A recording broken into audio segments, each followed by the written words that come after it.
as a nation, we don't trust each other. And many believe it's because we disagree. There are these political divisions, and that's why we don't trust each other. But I don't believe that.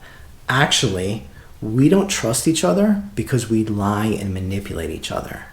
Okay, let me give you an example. So at the beginning of the pandemic, health officials were saying, we don't need to wear masks. There's no proof it helps, even though there was no proof it didn't help. Even though physicians were scrambling, trying to get masks themselves. Why? Because they were worried it might be airborne.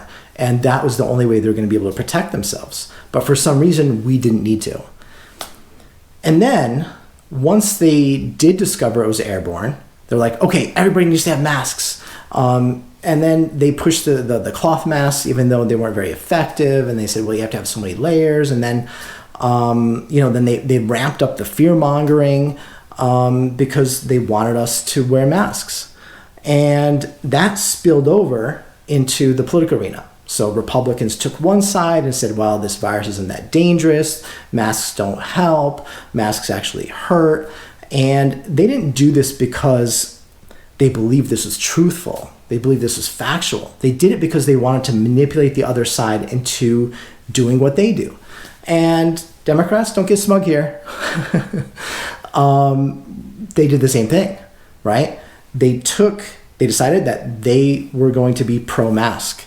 And then they hyped up all the dangers of this virus, which were real. I mean, there is a kernel of truth. There is the truth. But the vast majority of the people weren't at risk of dying, right?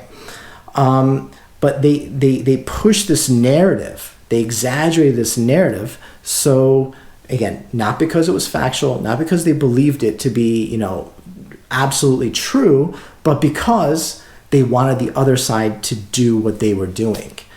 And here we are. So why would we trust each other when we are very comfortable lying and manipulating each other, right? We rationalize our lies because, well, we need to convince the other side, but then the other side recognizes our lies and manipulations. So we really need to take a long, hard look at ourselves and decide what kind of nation we want to live in, what kind of person we want to be.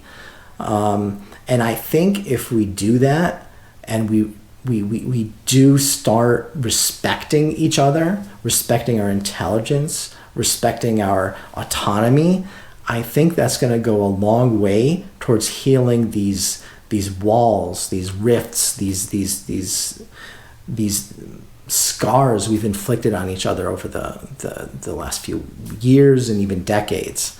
So, food for thought. Curious to hear what you think. Thanks for listening.